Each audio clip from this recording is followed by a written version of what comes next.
අයිබෝවන් ඔයාලා හැමෝටම අද අපි අලුත් පාඩමක් ගෙනල්ලා තියෙනවා දැන් සිද්ධ වෙනවා කියන අදහසෙන් ඉංග්‍රීසියෙන් වාක්‍ය සැකසීම සඳහා. ඒ කියන්නේ අපි එදිනෙදා භාවිතා කරන අපි උදාහරණයක් ගමු මෙන්න මෙහෙම.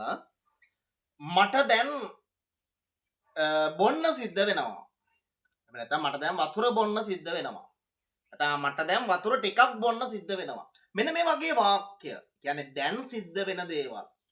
ඔයාලට දැන් සිද්ධ වෙනවයි කියලා දෙයක් අදහසක් ඉංග්‍රීසියට හරවන්න ඕන නම් අන්න ඒ වාක්‍යයක් කොහොමද ඉංග්‍රීසියට හරවන්නේ? ඒ ගැන තමයි අපි කියලා දෙන්න හදන්නේ. මේ වීඩියෝ එක අවසන් වෙනකන් ඔයාලා අනිවාර්යයෙන්ම බලන්න. මම උදාහරණයක් ගත්ත පළවෙනි වාක්‍ය මට දැන් වතුර ටිකක් බොන්න සිද්ධ වෙනවා. අපි කොහොමද මේ වාක්‍ය හදන්නේ? මට දැන් වතුර ටිකක් බොන්න සිද්ධ වෙනවා කියනකොට මම කියන පදේ මේ pronouns එක I have to. ඔයාලා දන්නවා හොඳටම has to සමග භාවිතා කරන්න බෑ. මොකද I එක්ක have to භාවිතා වෙන්නේ. එහෙනම් I have to වතුර ටිකක් බොන්න සිද්ධ වෙනවා. I have to drink. ඊට පස්සේ verb එක දානවා. I have to drink. වතුර ටිකක් කියනකොට water දාන්න බෑ. වතුර ටිකක් කියනකොට some water. I have to drink some water. දැන් සිද්ධ වෙනවා now. I have to drink some water now. මට වතුර ටිකක් බොන්න සිද්ධ වෙනවා. මම වතුර ටිකක් බීලම පෙන්නන්නම්. හරි. මම දැන් වතුර ටිකක් බෙව්වා. එහෙනම් I have to drink some water now. අපි තවත් වාක්‍යයකට යමු මෙහෙම.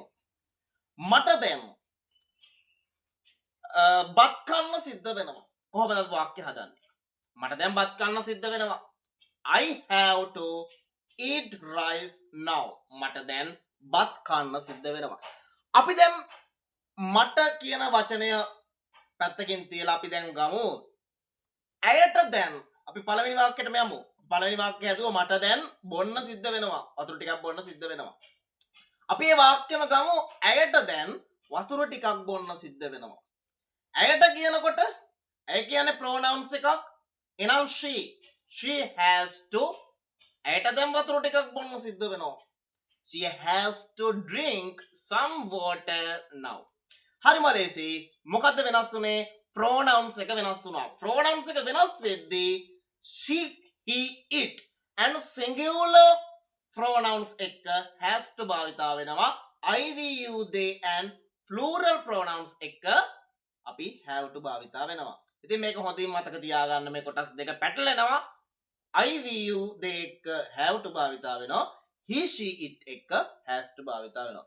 ඊළඟ අපි ඊළඟ පොයින්ට් එකට යම් තා චුට්ටක් එහාට ගිහිල්ලා අපි මේ pronouns පාඩමේ pronouns ටික කියමු බලන්න. සර්වනාම පද pronouns කියන්නේ සර්වනාම පද I, we, you, they, he, she, it.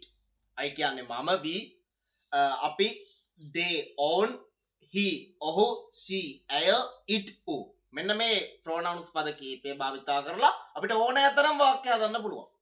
ඉතින් මම ඔයාලටත් කියනවා ඒ වාක්‍ය හදන්න. වාක්‍ය ගොඩනගලා කමෙන්ට් එකක් විදිහට වීඩියෝ එකේ ඒ වාක්‍යවල ඔයාලා දන්න වාක්‍ය දාන්නවා. එතකොට මම මේ වාක්‍ය හරිද වැරදිද කියලා බලලා ඔයාලට මැසේජ් එකක් දාන්නම්. කමෙන්ට් එකක් දාන්නම්. ඔයාලගේ ලින්ක් එක පහලින් ඇති.